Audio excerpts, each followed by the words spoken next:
can't even really put it into words. The excitement I have to be here, to have this opportunity to represent the Philippines.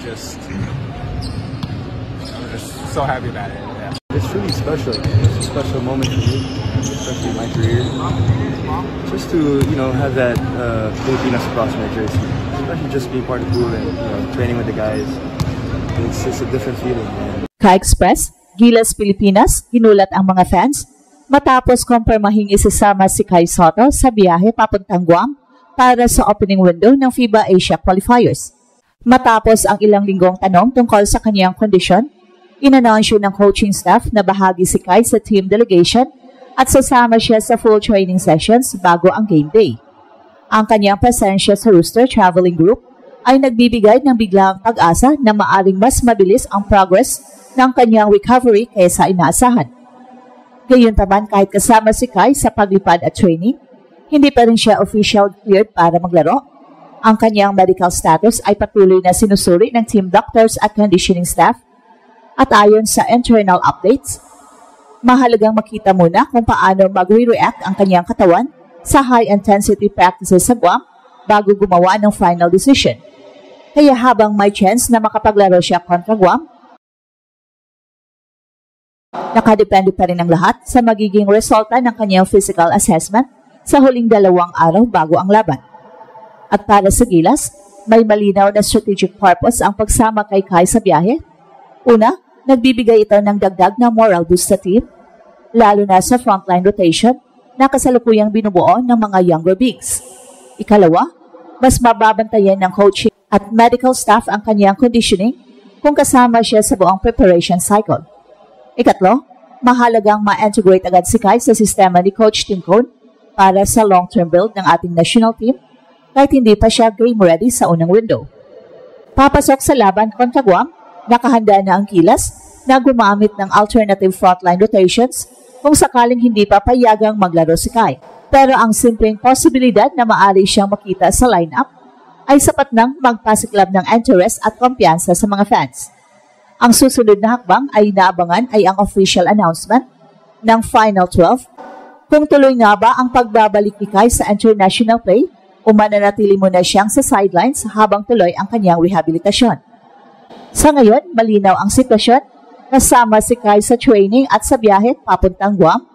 May chance siyang ilagay sa final lineup pero mananatiling nakaantabay ang lahat sa medical clearance na maaring maging turning point ng kanyang pagbabalik sa Gilas. Ang kahit anong update mula sa team sa susunod na araw ay siguradong susubaybayan ng buong bansa. Kasama si Kai sa biyaheng papuntang Guam, bahagi ng training pero hindi pa guaranteed ang kanyang paglalaro. Sa unang tingin, maaari itong basahin bilang simpleng status update pero kapag inaral ng mas malalim, makikita kung gaano kahalaga ang bawat elemento ng sitwasyon. Hindi lang para kay Kai kundi para sa buong Gilas program at sa narrative ng pagbuo ng isang long-term competitive national team. Una, ang mismong paglalakbay ni Kai kasama ang delegation ay may strategic at psychological impacts. Sa elite team sports, ang presence ng isang core player, even when limited, ay malaki na agad ang epekto. Ang pagpunta ni Kai sa Guam ay nagsisilbing signal na bahagi pa rin siya ng immediate plan ng coaching staff. Kapag hindi ka sinama sa travel rooster, malinaw ang mensahe, hindi ka essential sa window na ito.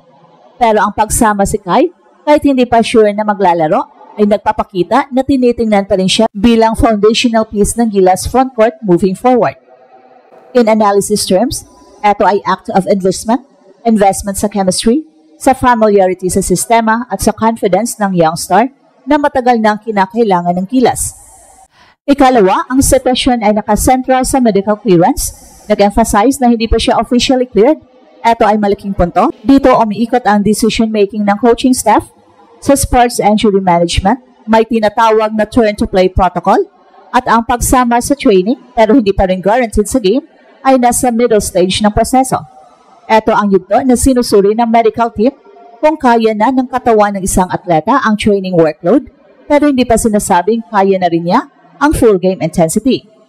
Ang Guam window ay maaring magsilbing controlled environment test at ang final step ay depende sa response ng katawan ni Kai sa stress ng biyahe, practice at adjustment. Ikatlo, para sa Gilas mismo, may dual benefits ang pagsama ni Kai kahit hindi siya maglaro. May psychological uplift sa team na makita ang isa sa kanilang core bigs na andoon, nakikisama, nag-aaral ng plays at nagbibigay ng presence sa bench at huddle. Sa basketball culture, ang ganitong intangible factors ay madalas nakaka-apekto sa overall performance ng kupunan. Sa tactical level naman, may opportunity ang coaching staff na i-integrate ang mga bagong scheme at tricks sa front-court movement sa mas maagang panahon kahit limited participation si Kai. Ika-apat, ang narrative impact sa fans at media at pati sa basketball community, ang posibilidad na makabalik si Kai ay nagbibigay ng spark ng pag-asa, pero ang mas mahalagang tingnan ay kung paano ito ginagamit ng Gilas program upang i-condition ang public expectations. May chance, pero hindi confirmed. Ito ay calculated na naglalayong bawasan ang pressure kay Kai habang pinapanatili ang excitement ng publiko. Well, sa kabuuan, ang sitwasyon ay hindi basta simpleng injury update, isa itong multi-layered strategic scenario na tumatakbo sa pagitan ng development, recovery, team building at narrative management. Sa mga ganitong pagkakataon, nagiging halata kung gaano kahalaga ang tamang timing sa pagbabalik ng isang star player at kung bakit maingat ang Gilas sa pagdidesisyon. Ang layunin ay ikabit ang dalawang perspective para mabuo ang full strategic storyline at bakit malaki ang implikasyon ng presensya ni Kai kahit hindi pa sigurado ang kanyang paglalaro. Ang mismong paglabas ng balitang sasama si Kai sa Guam ay may psychological shock factor para sa kalaban. Sa international basketball, scouting reports are everything. Kung ang Guam ay naghahanda para sa Gilas lineup na walang 7-foot presence, biglang nagkakaroon ng uncertainty nang malamang nasa biyahe si Kai. Ang uncertainty ang tunay na armas dito. Ang coaching staff ng Guam ngayon ay kailangang maghanda ng dalawang game plans, isa para sa Gilas na may towering rim protector at isa para sa Gilas na mas mobile pero undersized ang frontline. Ang ganitong adjustment sa preparasyon ay nakakasira ng rhythm ng kalaban at nagbibigay sa Gilas ng strategic advantage bago pa magsimula ang laro. At sa loob ng Gilas, ang presence ni Kai ay nagbabago sa energy ng preparation. May malaking epekto ang symbolic weight ng presensya ni Kai. Ang mga young bigs tulad ni na QMB ay mas magiging agresibo at motivated dahil kasama nila sa court ang isa sa pinakamalaking pangalan ng Philippine basketball. Kahit limited minutes man o hindi siya maglaro, ang training sessions ay nagiging mas intense, mas focused at mas mataas ang standard simply because Kai is there to set the tone. Sa team dynamics, ganitong klase ng presence ang nagbibigay ng identity at direction. At may tactical layer ito. Ang training integration ni Kai, kahit partial, ay nagbibigay ng continuity para sa long-term system ni Coach Tincone. Kahit hindi siya maglaro sa Guam window, ang bawat araw na kasama siya sa sistema ay nagiging investment para sa susunod na windows. At ito ang Express Info kung saan bawat kwento ginulat ang mundo. Don't forget to like and subscribe.